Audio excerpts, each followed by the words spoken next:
Sabi niya kung magkakasala ba ako sa'yo, matatanggap mo pa ako uli. Siyempre para sa akin masakit. Tinanong Siyempre. niyo yung kung sakali o nagkasala na siya. Yun ang tanong ko. Sabi ko, bakit nagkasala ka na ba? Sabi niya, hindi na siya sumagot. Tapos yun na, yung umami na siya na may karelasyon na siya.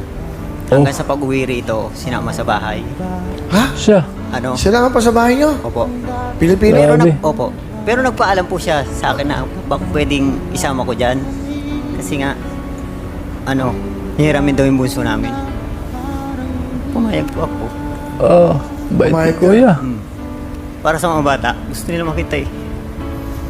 Gusto nila makita yung anak ko. Pumayag ka? Wala naman akong magawa. Kasi talagang kahit ano bang sabihin ko, ayaw niya na eh. Pumayag na lang po ako. So nakita mo yung lalaki? Opo, pinapasok ko po sa bahay. Grabe, ang bait ni kuya. Sabi ko, pumasok siya. Kasi hindi po siya pumapasok eh. Tapos yung pinakilala po sa anak ko. Masakit. Kasi nakakapanghinayang. Almost 16 years po kaming nagsama. Oo.